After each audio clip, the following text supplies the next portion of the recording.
Olá! Vamos a um assunto muito interessante. Na aula de hoje nós veremos a teoria das relações humanas. Quem foi o fundador dessa teoria? Nós falaremos a respeito do estudioso Elton Mayo. Bem, essa teoria chega para quebrar alguns paradigmas. Ela vem em oposição à administração científica e à teoria clássica da administração. E eu acho muito interessante buscar as fases do experimento de Hawthorne para trazer para vocês, porque foi por meio deste experimento que muitos avanços aconteceram na administração. Por exemplo, foi a primeira vez que nós falamos sobre motivação, liderança, comunicação, a existência de uma organização informal, dinâmicas de grupo, dentre outros avanços na administração. Olhe comigo esse quadro. Aluno, a teoria clássica trazia alguns conceitos importantes e que foram fundamentais para a ênfase necessária naquela época. Já a teoria das relações humanas se contrapõe a vários desses conceitos. Então, por exemplo, na teoria clássica, nós tratávamos ali a organização como uma máquina. Já na teoria das relações humanas, nós olhamos para a organização como um grupo de pessoas. Enquanto a teoria clássica enfatizava as tarefas ou a tecnologia, a teoria das relações humanas enfatiza as pessoas. Bem, a teoria clássica foi lá inspirada em sistemas de engenharia e a teoria das relações humanas inspirada em sistemas de psicologia. Inspirada em sistemas de psicologia. Bem, a teoria clássica trabalha com uma autoridade centralizada, enquanto a teoria das relações humanas trabalha com a delegação, com a participação.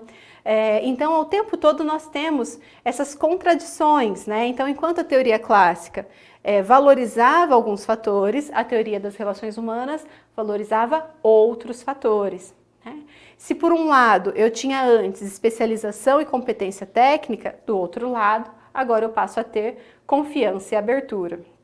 Se de um lado eu tinha alta divisão do trabalho, após a teoria das relações humanas, eu começo a ter ênfase nessas relações humanas entre as pessoas. E assim por diante. E agora, como que Elton Mayo chegou em tudo isso?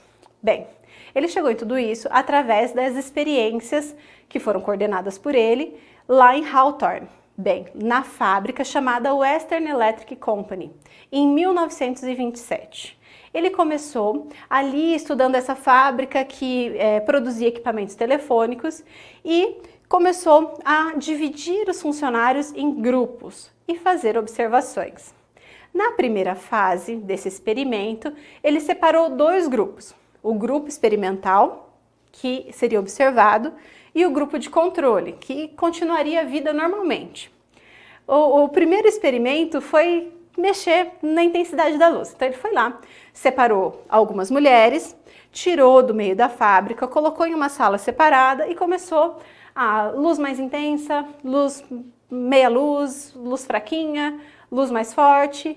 E por meio dessa experiência ele chegou a uma conclusão: a luz interferia na produção?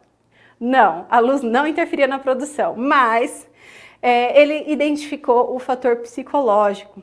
Porque o grupo imaginava que, olha, a luz está aumentando, acho que eles querem que a gente produza mais rápido. E aí, o fator psicológico, junto com a iluminação, fazia com que aquelas mulheres, aquelas operárias, aumentassem a produtividade. Por causa da luz? Não, por causa do fator psicológico, do grupo. Passada essa primeira fase, nós vamos para a segunda fase. Na segunda fase, nós tivemos 12 partes dessa pesquisa. Nesse momento da pesquisa, o que foi constatado? Que essas mulheres, ao contrário daquele grupo que continuou trabalhando na fábrica com aquela liderança da época muito forte, muito incisiva, esse grupo separado de mulheres criou uma supervisão muito mais branda, um ambiente amistoso, o que aumentou a satisfação delas no trabalho. Elas se tornaram amigas, elas desenvolveram objetivos comuns, desenvolveram objetivos inclusive de aumento de produtividade, e esse comprometimento do grupo trouxe vários resultados positivos. Assim, a terceira fase da pesquisa de Hawthorne trouxe resultados importantes. Então ali, Mayo já conseguiu tirar algumas conclusões para a teoria das relações humanas. Primeiro, os pesquisadores, eles pararam de analisar as condições físicas e priorizaram as relações humanas do trabalho daquelas mulheres. E começaram também a identificar a presença de uma organização informal. Ou seja, além da organização formal, representada pela indústria, pela empresa, aquelas mulheres passaram a se organizar informalmente. Ter aquelas que eram mais respeitadas, aquelas que eram mais influentes, influenciadoras e assim por diante.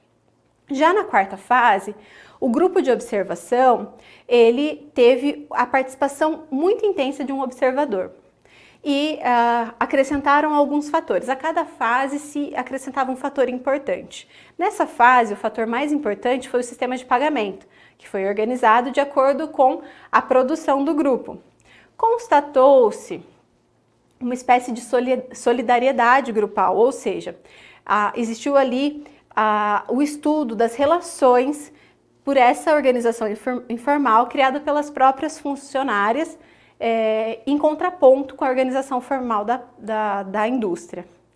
Aí nós tivemos muitas conclusões. Primeiro, o nível de produção, ele é resultado da integração social. Então, o trabalho em equipe foi observado pela primeira vez e analisado cientificamente por meio desse experimento. Outra conclusão foi que os empregados possuem um comportamento social, não são máquinas, né? Hoje parece muito natural falar isso, mas naquela época, voltando para os conceitos de Taylor, para os conceitos de Fayol, o homem era visto como homem econômico, né? E agora ele passa a ser visto como pessoa. E ele vê também que existem recompensas sociais. E esses grupos informais existem, que existem relações humanas, que é importante o conteúdo de cada cargo, o que a pessoa vai executar e, é claro, que é dado uma ênfase nos aspectos emocionais e motivacionais. Bem, conclusão importante desse experimento. A capacidade social do trabalhador estabelece o seu nível de competência e também o seu nível de eficiência, e não saber executar perfeitamente o movimento de apertar um parafuso, como era lá destacado na época de Taylor. Pois bem, o comportamento do indivíduo se apoia no comportamento do grupo, e o grupo pode motivar ou desmotivar o trabalhador. Dessa forma, nós observamos a grande importância do sistema de recursos humanos e dessa evolução da administração. Na sequência, nós veremos muitas coisas interessantes. Bons estudos!